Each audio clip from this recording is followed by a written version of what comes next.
Having dressed in the necessary overalls, I'm going to take my place at the conveyor belt. Now, I am a factory worker. You get used to the smell, oddly enough, pretty quickly. But something which is hard to get used to, at least for me, is this noise, which makes you want to run away immediately.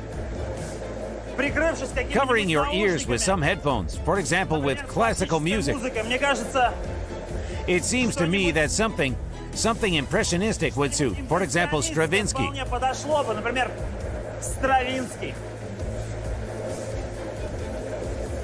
But definitely not The Little Mermaid, no.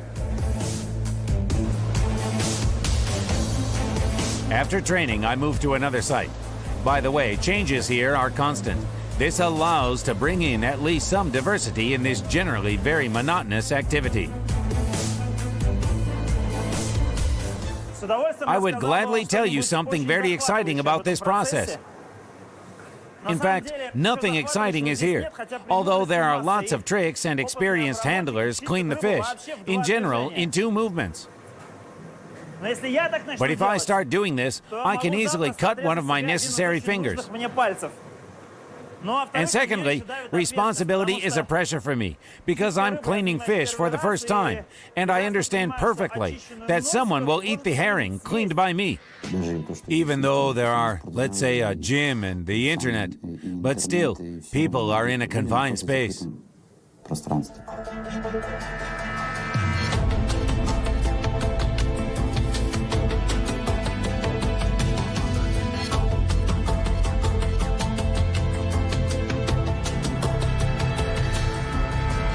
By the standards of the fishing fleet, conditions on floating bases are considered to be comfortable, and Vsevolod-Sibirtsev is thought of as the most comfortable of all the ships. Most of the crew here live in double cabins.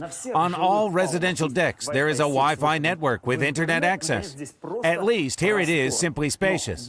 But if you can't imagine your life without a personal shower in your private cabin, then you have nothing to do in the fishing fleet.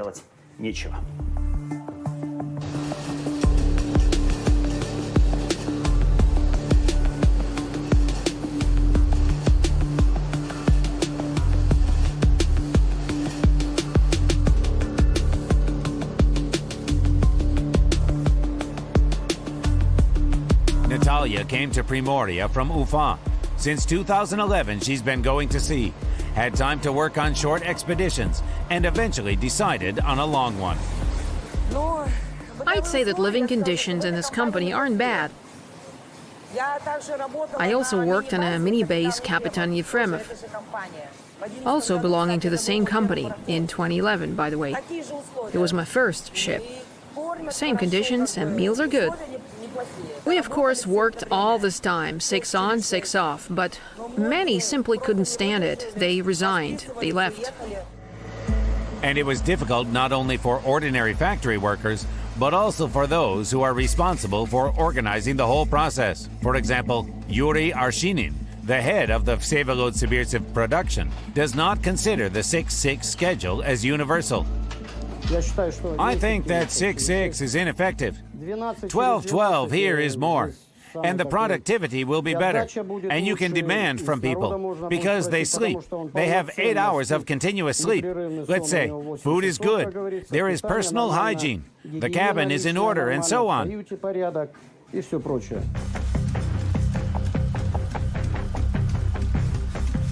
However, a 12-hour shift means a longer stay in the standing position, and often in the not most health-friendly conditions. And then there may be questions from doctors already. How does this work schedule with 12-hour shifts affect the health of the crew? Most of all, a prolonged static stress in a required position influences the health.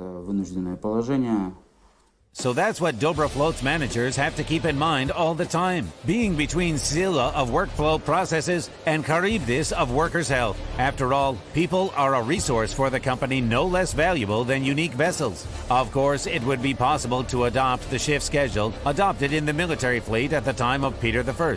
The shifts still have a duration of 4 hours, and breaks between them are 8 hours long. Undoubtedly, there are also so-called extra shift duties for military seamen, but on the whole, this schedule seems more convenient. However, in order to make the work in 3 shifts possible, it would be necessary to increase the number of workers by 1.5 times. And this is not in any way applicable to the size of even such a huge factory ship as Vsevolod-Sibirtsev, nor to the parameters of the business plan. However, the sailors knew what they signed up for. Of course, if the person can't take it anymore, can't get used to the sway, to the conditions on board, there are such cases. We can send the person, if they want it, to shore without any problems. Often, the only incentive to adapt is the financial one. Natalia, for example, doesn't even bother herself with comparing salaries at sea and on shore. She understands that you cannot earn for your own accommodation on shore.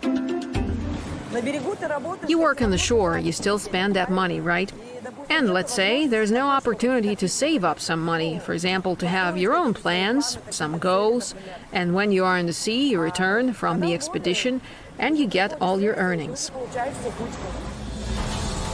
But you've still got to work to get all your earnings. That is, to work till the end of the expedition. And it's not so easy, even for those who understand what they got into. Even for them, the schedule is sometimes unbearable. However, it's not that easy to decide on the early termination of the contract. Not only will you not get your full salary, you will also experience some financial losses.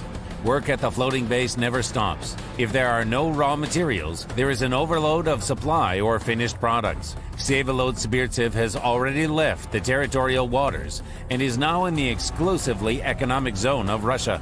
Now nothing prevents the overload of supplies, and one of the ships that provide the connection of the expedition with the shore, Garbonia, gives the cargo not only to the shipping base, but also to fishing vessels.